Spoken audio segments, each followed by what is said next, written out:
Dans cette vidéo, on va préparer notre application Django pour avoir des utilisateurs. Avec les utilisateurs, on pourra restreindre certaines parties de notre site, donc pour éviter que n'importe qui puisse par exemple modifier la valeur des variables du PLC. Pour commencer, je vais aller dans mon invite de commande et puis je vais désactiver le serveur avec CTRL-C. Et puis à partir de là, je vais vouloir créer une nouvelle application. Donc, je vais créer une application pour la gestion des utilisateurs. Donc, un peu comme on l'a fait au début de notre projet, je vais utiliser la commande Python manage.py start app et maintenant je vais l'appeler par exemple users vu que ça va être l'application qui va gérer nos utilisateurs. Je vais faire entrée et là il n'y a rien qui a l'air de se passer, mais si je viens dans Atom ici, je vois que j'ai un nouveau ou une nouvelle application qui s'est ajoutée qui est l'application users. Maintenant cette application là, si je veux pouvoir l'utiliser, je dois l'ajouter à mon projet, donc dans settings. Et à la toute fin, je pourrais copier la ligne qui est ici. Et maintenant, le chemin, ça va être dans Users. Et l'application risque d'être Users Config. Si on veut vérifier, on peut aller dans Apps. Et on voit bien que c'est Users Config. Je peux sauvegarder ça. Pour la gestion des utilisateurs, je vais avoir besoin d'URL pour, par exemple, un login et un logout. Étant donné que je vais avoir besoin de seulement deux URL ou deux liens pour mon application de users, je vais les faire directement dans mon application, donc dans le fichier URL. On se rappelle, pour l'application base, où j'ai toute la logique de mon site pour la IoT, par exemple, j'avais inclus le fichier base.url qui se trouve ici, qui contient toutes les routes que j'ai besoin. Maintenant, je vais ajouter simplement les deux URL login et logout dans mon fichier URL de mon projet. Aussi, au lieu de créer des nouvelles vues, on va utiliser des vues qui sont fournies par Django. Donc, on va les importer de django.contrib.hot. On va importer view et on va l'importer as hot_views.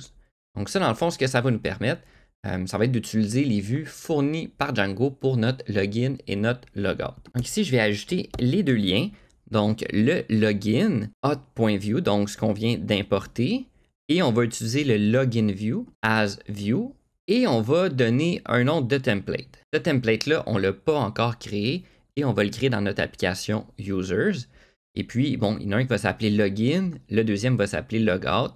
Et comme on a fait pour les autres URL, par exemple, qui sont ici, on avait donné des noms, mais je vais vouloir donner des noms aussi, login et logout, pour qu'on puisse diriger vers ces URL-là assez facilement. Une fois que c'est fait, bon, je vais sauvegarder mon projet. Et maintenant, je vais pouvoir aller dans Users et puis créer mes templates. Donc, je vais commencer par créer un dossier que je vais appeler Template. Et à l'intérieur de celui-ci, je vais vouloir créer un autre dossier qui va s'appeler Users, donc qui est le nom de l'application, qui est la convention Django. Et à l'intérieur de ce dossier-là, je vais créer un fichier login.html et un deuxième qui va être logout.html. Dans login et logout, je vais ajouter juste une base d'un template que j'ai déjà.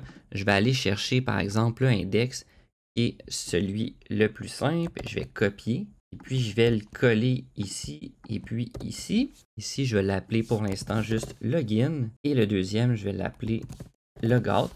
Donc, les content blocks, on pourrait ajouter tout ce qu'on a de besoin.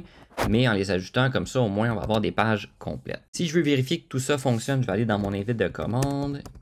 Et Python manage.py et run server, enter. Donc si je vois que le module a une faute de frappe, donc je vais aller corriger ça dans Atom. Il manquait un S ici, je sauvegarde. Et puis maintenant, le problème est réglé. Et maintenant, si je vais à index, démo, IoT, tout fonctionne.